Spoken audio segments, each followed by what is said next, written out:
Hi friends, welcome back. तो video है new parliament building inauguration. अब उसकी कंट्रोवर्सी तो हम सबको पता ही है कि ऑपोजिशन के जो है छोटे मोटी जो ऑपोजिशन है सब इकट्ठी हो रही हैं और उन्होंने क्या रीज़न बताया है कि भाई इनॉग्रेशन में हम नहीं आएंगे क्योंकि मोदी जी उसको इनॉग्रेट कर रहे हैं और हम चाहते हैं कि प्रेसिडेंट करें, प्रेसिडेंट को करना चाहिए था और कोई उनको रीज़न मिला नहीं तो उन्होंने घूम घमा के ये एक चीज़ पकड़ी है। और जैसे मैंने एक वीडियो में पहले भी कहा था कि भाई तुमको नहीं आना मत आओ, मोस्ट वेलकम ना आओ। जैसे हम पाकिस्तान को बोलते हैं वर्ल्ड कप के लिए ना आओ, मोस्ट वेलकम, तुम लोगों को भी बोल रहे हैं मोस्ट वेलकम मत आओ, हमें तुम्हारी ज़रूरत नहीं, बल्कि तुम जब वो खुल जाएगा तो वहाँ कभी भी उसके अंदर पैर मत रखना, ठीक है ना। जब मीटिंग्स हो रही होंगी तो तब भी पैर मत रखना, तुम्हारी ज़रूरत ही नहीं है। कंट्री ने देख लिया तुम कौन कौन हो और कंट्री मेक श्योर करेगी तुम्हारे को कोई एक वोट नहीं मिले, ताकि तुम वैसे ही, क्योंकि तुम्हें वोट ही नहीं मिलेंगे तो तुम वैसे ही इस बिल्डिंग के अंदर आ नहीं पाओगे। तो चलो वीडियो शुरू करते हैं। वीडियो शुरू करने से पहले अगर आप चैनल पर नए हो और आपने अभी तक सब्सक्राइब नहीं किया तो जल्दी से पहले सब्सक्राइब के बटन और बेल आइकन को क्लिक कर लो ताकि आपको हमारे सारे न्यू वीडियोस के नोटिफिकेशन मिल जाए जैसे हम अपलोड करें। अगर आपको वीडियो पसंद आता है प्लीज लाइक एंड शेयर। चलिए शुरू करते हैं। तो दोस्तों, एक बार पुनः सरकार और विपक्ष में विवाद खड़ा हो गया है। विवाद इस बात का है, सही है, अच्छा मुद्दा है। विवाद इस बात का है प्रधानमंत्री नरेंद्र मोदी क्यों कर रहे हैं। 19 पॉलिटिकल पार्टियां एक मंच पर आ गई हैं। 2024 की तैयारी शुरू हो गई है और उन्होंने कहा है कि ये संविधान का भी अपमान है, फलाने अनुच्छेद का अपमान है, आर्टिकल 79 का अपमान है, महिला का अपमान है, ट्राइबल का अपमान है। अच्छा मुद्दा है, अच्छा मुद्दा उठाया है। तो चलिए इसी मुद्दे को 2-3 तरह से इस पर विश्लेषण कर लेते हैं। एक तो ये प्रोजेक्ट क्या है, इसका विश्लेषण कर लेते हैं। इस प्रोजेक्ट में विपक्ष की भूमिका क्या थी, उसका विश्लेषण कर लेते हैं। और हमारी पहली महिला ट्राइबल राष्ट्रपति, जिनको मोदी जी ने चूज किया, जानबूझ के बोल रहा हूं, राष्ट्रपति, इसका विश्लेषण कर लेते हैं कि विपक्ष ने इस ट्राइबल महिला को कब और कितना सम्मान दिया। तो जरा समझने में तस्वीर, नियत समझने में विपक्ष की। मुद्दा अच्छा है, मुद्दा अच्छा है, पर मुद्दे के पीछे नियत होती है तो नियत समझने में थोड़ी सी आसानी होगी। सबसे बेतुका रीजन लेके बैठ जाते हैं हर चीज में। हेलो नमस्कार सत श्री अकाल, अस्सलाम वालेकुम, कैसे हैं जनाब। तो 19 विपक्ष की पार्टियों ने कह दिया सोल ऑफ डेमोक्रेसी, यानी डेमोक्रेसी की आत्मा, the soul of democracy has been sucked, खत्म हो गई। अच्छा, अच्छी बात है, अच्छा मुद्दा है। तो जैसा मैंने बताया 2-3 नजरियों से इसका विश्लेषण कर लेते हैं। पहले विश्लेषण कर लेते हैं प्रोजेक्ट पे।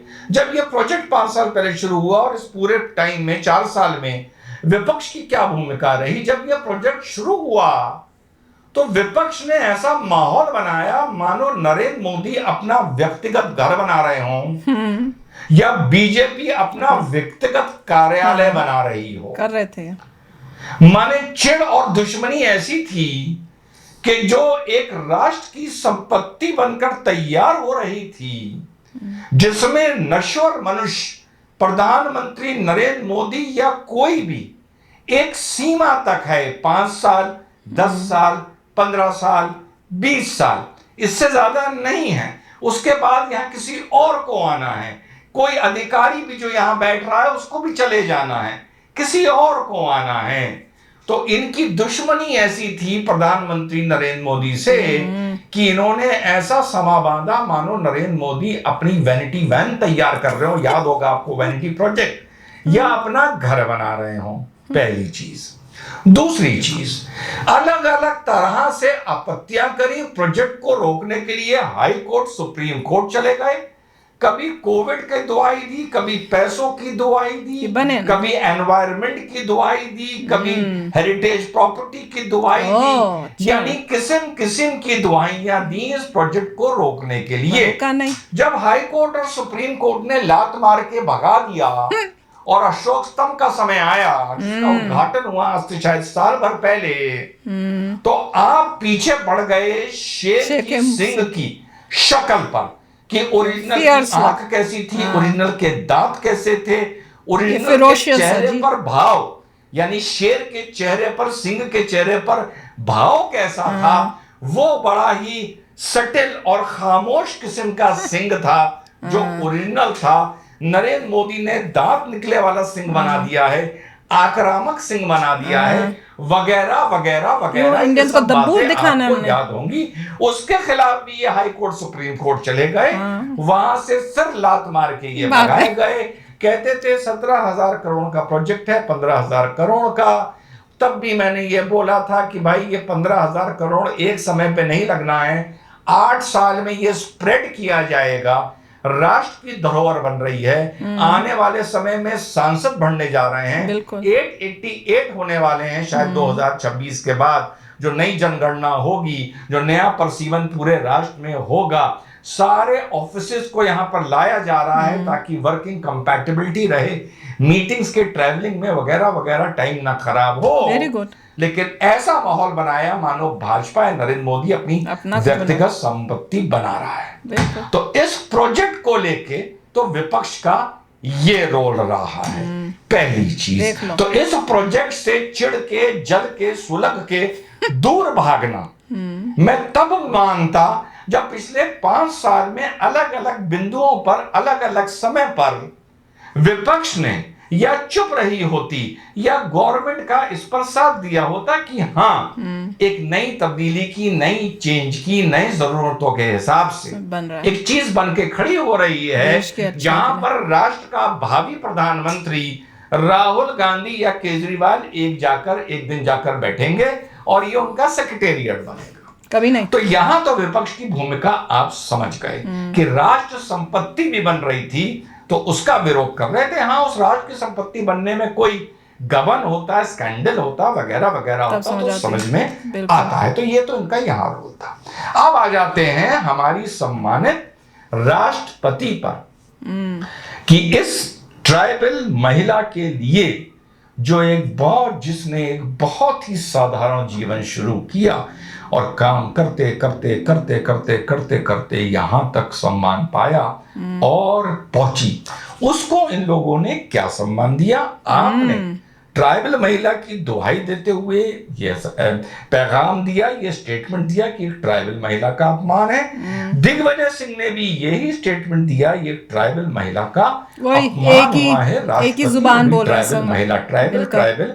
आप देख रहे हैं ट्राइबल महिला यूज हो रहे हैं, दिग्विजय भी यही बोल रहे हैं और आप भी यही बोल रहे हैं, लोगों को इमोशनल करने के लिए। जो सम्मानित कांग्रेस के नेता हैं उनका ट्वीट देख लेते हैं इस सम्मानित राष्ट्रपति के बारे में। उन्होंने क्या बोला थी? ऐसी राष्ट्रपति भगवान किसी मुल्क को न दे। कहती है कि 70% देश नमक गुजरात का खा रहा है।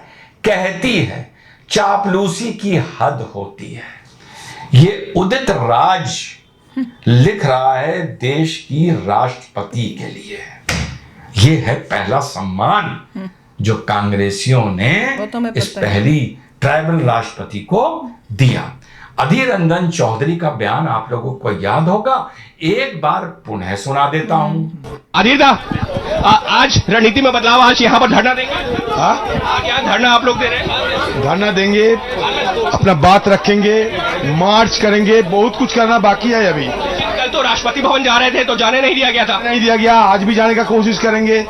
हिंदुस्तान की राष्ट्रपति जी सबके लिए है। राष्ट्रपति जी नहीं, राष्ट्रपत्नी जी, हिंदुस्तान की राष्ट्रपत्नी जी सबके लिए है, हमारे लिए क्यों नहीं?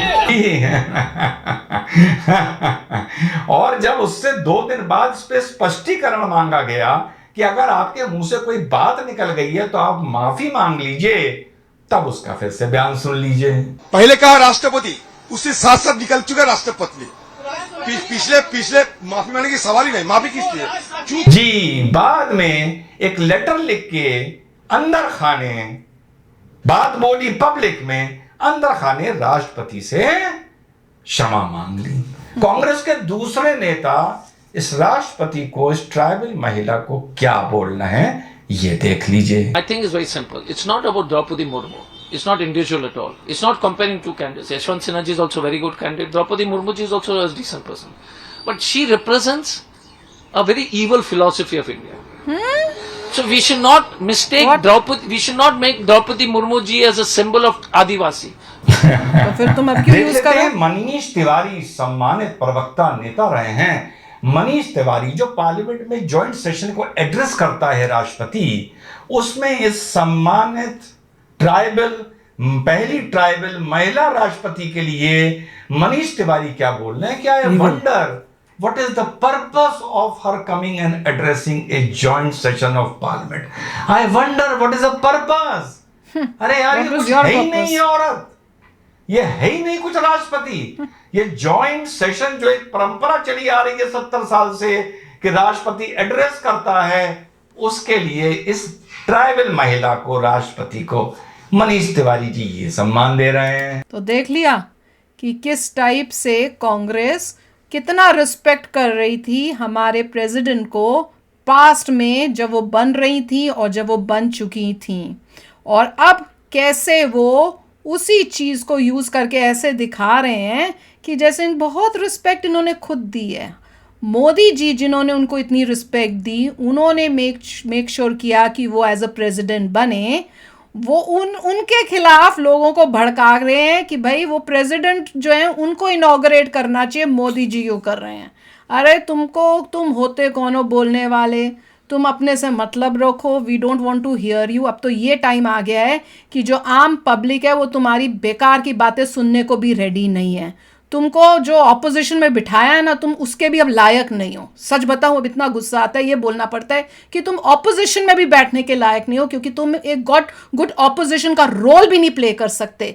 तुम तो देश के दुश्मन बने हुए हो, और हमें ऐसे देश के दुश्मन ऑपोजिशन में नहीं चाहिए। हमें वो ऑपोजिशन चाहिए जो मिल के काम करे साथ, अपनी जो गवर्नमेंट है जब वो ठीक कर रही हो, और जब वो गलत कर रही हो तब वो ऑपोजिशन जो उसको अपोज करे, या फिर जो भी करंट गवर्नमेंट कर रही है उससे कोई एक बेटर कोई आइडिया दे करंट गवर्नमेंट को, ताकि वो उससे भी बेटर काम कर सके।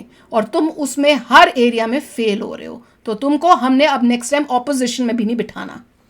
देखिए, अगर लोग स्मार्ट हैं तो जिन लोगों ने इन ऑपोजिशन पार्टीज़ को वोट दिया है, अगर वो लोग स्मार्ट हैं और फ्री तो की रेवड़ी ना देखेंगे कि अरे यार ऐसे कैसे हो सकता है, तो एक नई पार्लियामेंट बिल्डिंग आ रही है और जिस लीडर को मैंने इलेक्ट किया है वो बोल रहा है वो नहीं जाएगा। क्यों नहीं जाएगा? इसका कोई लॉजिक नहीं है।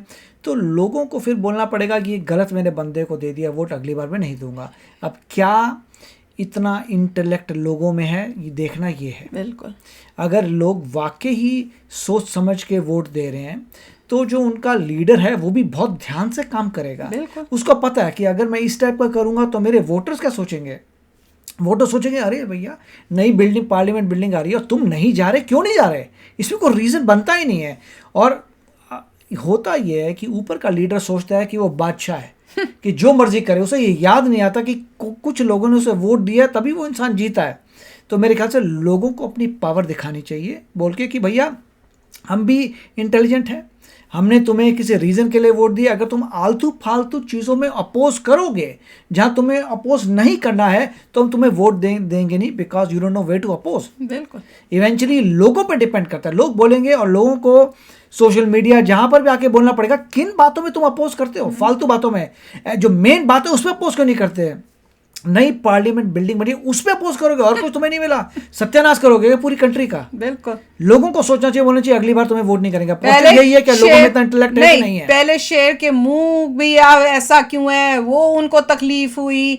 मतलब सबसे बेसलेस, बेतुकी, इतनी लो लेवल बातें करते हैं कि हम जैसे भी यहाँ बैठ के जब सुनते हैं तो हम हैरान होते हैं, ये बोल क्या रहे हैं? जो हमने सुना वो हमने ठीक सुना है। कोई समझदार इंसान जो है ये इन लोगों को वोट नहीं देगा। जो वोट लोग दे रहे हैं उनको एजुकेशन की प्रॉब्लम है, उनको लॉजिक की प्रॉब्लम, उनको समझ नहीं आ रहा कि जिनको वोट दे रहे हैं वो आलतू फालतू चीजों पे अपोज कर रहे हैं। बिल्कुल। तो चलो फ्रेंड्स, आप भी शेयर करना अपने थॉट्स। चलते हैं, मिलेंगे नेक्स्ट वीडियो में बहुत ही जल्द। Till then take care and bye bye. तो अगर आप मेरे इस चैनल पे नए हो तो जल्दी से सब्सक्राइब के बटन को हिट करो और बेल आइकन को क्लिक करो, ताकि आपको मेरा जब नया वीडियो मैं लगाऊं आपको उसके बारे में जल्दी से पता चल जाए।